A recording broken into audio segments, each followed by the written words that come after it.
آپ بھی کرائیے گا انشاءاللہ جب موقع ملے. جو لوگ رسول اکرم کی، جو لوگ رسول اکرم کی میلاد سجایا کرتے ہیں. سبحان اللہ سبحان اللہ ماشاءاللہ. جو لوگ رسول اکرم کی میلاد سجایا کرتے ہیں، وہ فرش پہ رہ کر جنت میں، وہ فرش پہ رہ کے جنت میں ہر گھر اپنا بنایا کرتے ہیں، وہ فرش پہ رہ کے جنت میں. واہ واہ واہ ماشاءاللہ. پہ رہ کے جنت میں گھر اپنا بنایا کرتے ہیں. اللہ تعالیٰ برکت عطا فرمائے. آواز بھائی میں کھینچ رہی ہے اور ویسے تو بہت بول رہی ہے، کچھ صحیح کر دیجئے. جی وہ فرش پہ رہ کے تھوڑی دیر بیٹھ جائیے، جاؤ نا یار میرے بھائی، دل نہ توڑو یار.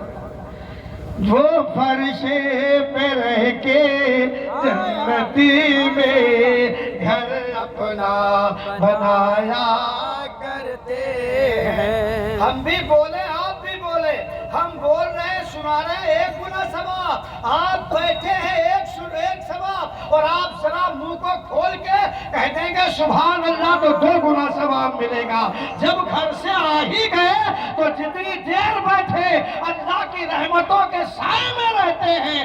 رحمتیں اللہ کی موسلا دھار بارش ہم پہ برستی ہے تو ہم بولتے بھی رہے اور سنتے بھی رہے. سبحان اللہ سبحان اللہ سبحان اللہ ماشاءاللہ. سبحان اللہ. میں جانتا ہوں ٹائم زیادہ ہو گیا ہے، کوئی بات نہیں. اور کچھ لوگ یہ سوچتے ہیں ارے مولانا صاحب تو وہاں پڑھ ہی رہے ہیں، اور ہم مالدار آدمی، دولت والے آدمی، ثروت والے آدمی، شہرت والے آدمی مولانا کرسی پہ بیٹھیں گے اور وہاں میلاد میں ہم جا کے زمین پہ بیٹھیں گے. ارے ہم گھر ہی سے سن رہے ہیں. بہت لوگ کہہ رہے ہیں مالدار آدمی ہم کیسے میلاد شریف میں چلے جائیں. چلو ان کا کام ہے مولانا کا، وہ پڑھیں، اور امین صاحب کا کام ہے میلاد کرانا. وہ اللہ کے نام پہ مچلیں اور مسکرائیں، ان کے گیت گائیں اور مچلیں اور میلاد کریں. ہم کیا کریں، ہم تو خود ہی مالدار ہیں. کیا بات. جو دولت و شہرت پہ اپنی، سبحان اللہ. جو دولت و شہرت پہ اپنی ارے مغرور ہوئے گھر بیٹھے. سبحان اللہ سبحان اللہ. یہ نہ سمجھے کہ ہم مالدار ہیں. جو دولت و شہرت پہ اپنی ارے مغرور ہوئے گھر بیٹھے ہیں، آتے ہیں وہی محفل میں. سبحان اللہ سبحان اللہ سبحان وہ اللہ. کچھ نہ سمجھے، آتے ہیں وہی محفل میں جنہیں ارے سرکار بلایا کرتے ہیں. آتے ہیں وہی محفل میں جو سرکار بلایا کرتے ہیں. پھر مسکرا کے کہہ دو سبحان اللہ. سبحان اللہ. کہہ دو یار زور سے آواز کھول دو ذرا سبحان اللہ. اب اگر کوئی پردھان جی کا الیکشن ہو، اگر وہ کہتے کہ بھائی میرے ساتھ جے جے کا نعرہ لگانا، تو اللہ کی قسم آپ سے 1 مرتبہ پردھان کہے گا 100 نعرے آپ لگائیں. لیکن ہم نبی کے لیے کریں، کسی اپنے ابا کے لیے نہیں کریں. آپ لوگ خاموش ہیں. آواز کھولیے، کھولنا کیا، زبان کھولو، کہہ دو سبحان اللہ. نہ جانے ہماری موت کا فرشتہ میرے سامنے ہو اور موت کا فرشتہ آئے ہماری روح نکالنے کے لیے، تو ہمارا جو بیٹھنا ہو نبی کی محفل میں ہو اور جان جائے تو میرے لب پہ سبحان اللہ کے ترانے ہو یا رسول اللہ کے نعرے ہو. انشاءاللہ اگر ایسا ہوا تو ہم یہاں بھی کامیاب ہوں گے، وہاں بھی کامیاب. ماشاء اللہ سبحان اللہ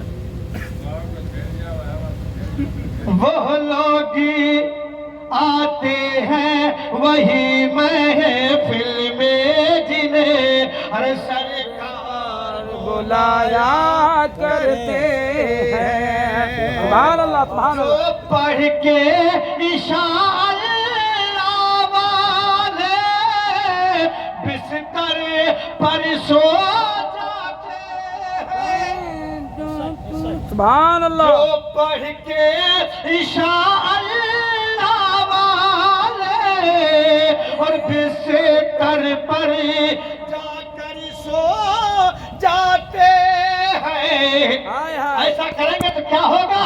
ارے سوہی کو تو میرے آقا ایسوں کو تو بس میرے آقا ارے دیدار کرایا سبحان اللہ سبحان اللہ ہائے ہائے ایسوں کو تو بس میرے آقا ایسے کو تو بس میرے آقا دیدار کرایا کرتے ہیں وہ فرش پہ رہ کے جنتی میں امین بھائی گھبراؤ نہیں کم لوگ ہوں گے ارے کم ہے تو کیا ہوا یہاں اتنی محفل جمع ہے تو کہ ہم شمار نہیں کر سکتے چونکہ جہاں میرے نبی کا ذکر ہوتا ہے آدمی دکھے نہ دکھے رحمت کے فرشتے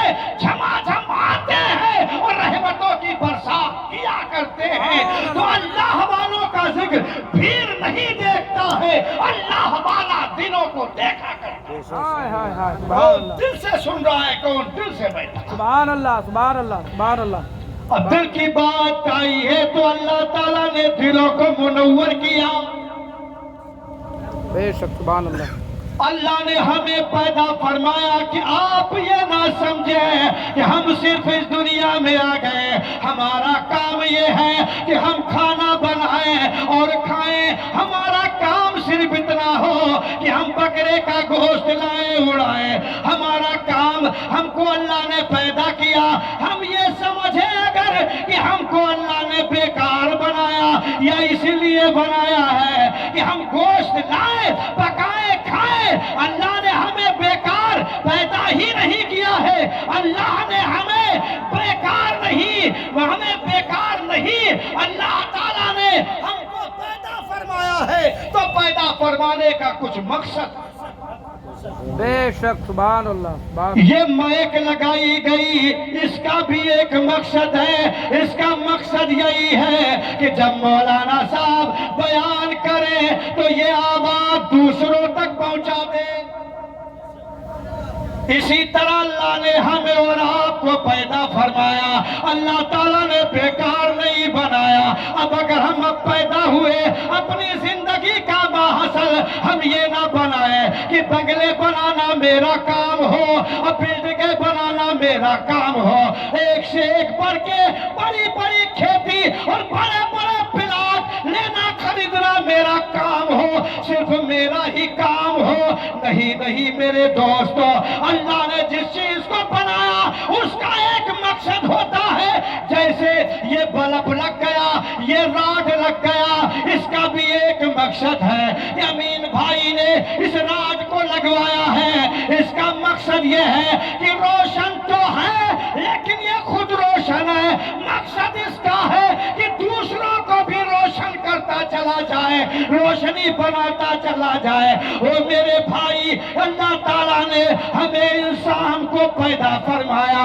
ہم یہ نہ سمجھیں کہ اللہ نے ہمیں بیکار بنایا ہے ارے نہیں اللہ نے ہمیں بھی کسی کام کے لیے بنایا ہے اللہ نے جو پیدا کیا تو اللہ تعالیٰ قرآن میں کہتا ہے اگر ہم تم تم سے کہیں تم مسجد چلے جاؤ، تم کہتے ہو کہ تم نے کیسے کہہ دیا ہم مسجد میں چلے جائیں؟ ہم اگر تم سے کہیں جاؤ نماز کے لیے چلے جاؤ، تم کہو گے کہ مولانا صاحب آپ کہہ رہے ہیں اگر اللہ نے آپ کو بنایا ہے تو آپ مسجد چلے جائیں۔ تو میں قرآن کی بارگاہ میں سوال کرتا ہوں، اے اللہ کے مقدس قرآن، ساری دنیا کو تو نے بنایا، 18,000 مخلوقات کو تو نے پیدا فرمایا، انسانوں کو تو نے بنایا، جناتوں کو تو نے بنایا، آخر بنانے کا مقصد کیا ہے؟ تو اللہ تعالیٰ قرآن میں کہتا ہے وَمَا خَلَقْتُ الْجِنَّ وَالْإِنسَ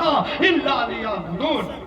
بے شک سبحان اللہ سبحان اللہ۔ ہم نے بیکار نہیں بنایا، اے انسان ہم نے تجھے اس لیے پیدا فرمایا کہ تو میری بندگی کر، تو میری عبادت کر۔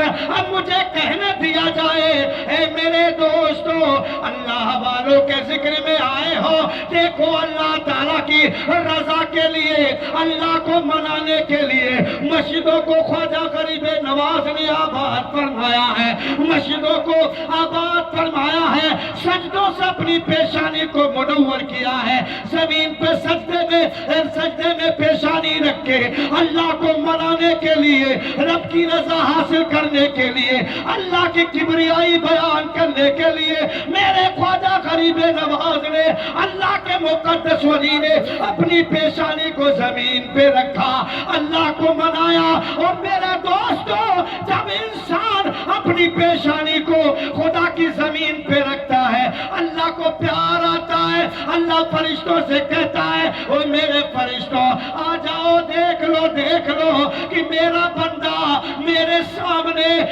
سامنے اپنی پیشانی اور ناک کو رگڑ رہا ہے، گویا وہ میری رضا چاہتا ہے۔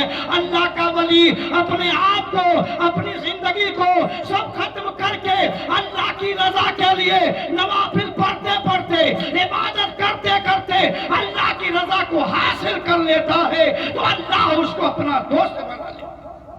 بے شک سبحان اللہ سبحان اللہ۔ جیسے میرے خواجہ غریب نواز کو اللہ نے دوست بنایا، وارث عالم پناہ کو میرے آقا نے دوست بنایا، اور جن کا یہ ورش کر رہے ہیں ان کو اللہ نے دوست بنایا۔ دوستی کا مقصد یہی ہے کہ جیتے جی انہوں نے مسجدوں کو آباد کیا، اللہ اکبر کے نعرے کو بلند کیا، اللہ کے نام کو بلند کیا، اللہ کی کبریائی بیان کرتے رہے تو اللہ نے کہا او میرے بندے، تو نے میرے ساتھ الیکشن لڑا ہے، اب تیرا وہ الیکشن 5 سالہ نہیں ہوگا، 10 سالہ نہیں ہوگا۔ اے بندے، تو نے عبادت کے ذریعے، نوافل کے ذریعے تو نے میری رضا حاصل کر لی ہے، اب میں تجھ سے راضی ہو گیا ہوں۔ جب میں تجھ سے راضی ہو گیا ہوں، اب جانتے ہو اگر تیرے نام سے کوئی کام کہے گا تو زبان تیری ہوگی اور بولنا تیرا ہوگا، طاقت ہماری ہوگی، ہاتھ تیرا ہوگا، طاقت میری ہوگی، کہے گا تو پورا، رب کہتا ہے میں کرتا ہوں۔ یہی وجہ ہے کہ جو بھی اللہ کے نام سے، اللہ کے ولیوں سے سہارا لیتا ہے، اللہ کے ولیوں نے اپنے رشتے کو رب سے جوڑ لیا ہے۔ آؤ دیکھو عامر بن قیس کی طرف چلو اور دیکھو اللہ کے کتنے چہیتے، کتنے لاڈلے، کتنے پیارے، کتنے لاڈلے اللہ کے ولی ہوئے۔ صبح سے شام تک ان کا کام تھا نماز پڑھنا، ان کا کام تھا لوگوں کی دستگیری کرنا۔ لوگ آتے تھے ان کی بارگاہ میں، کہتے تھے حضور والا میں غموں سے چور ہوں، میں دیدان ہوں، آپ اللہ سے دعا کر دے، رب بے نیاز میں بیمار ہوں، رب شفا دے دے۔ اللہ کا ولی رب کی بارگاہ میں کہتا تھا کہ پروردگار عالم، یہ بندہ تمہارا گناہگار ہے، سیاہکار ہے، میرے پاس آیا ہے، یہ بیمار ہے، مولا تو شفا عطا فرما دے۔ تو ولی کی زبان ہوتی ہے، اللہ تعالیٰ پوری کر کے انہیں شفا عطا فرماتا ہے، کیونکہ شفا دینے والی ذات اللہ کی۔ اللہ نے نماز پڑھتے پڑھتے اللہ کے ولی کو کتنا مقام عطا فرمایا، بولو سبحان اللہ۔ نماز سے کتنا مقام مل گیا، اللہ کی عبادت سے کتنا مقام مل گیا. آپ سوچے کتنا مقام، اتنا مقام، اتنا مقام.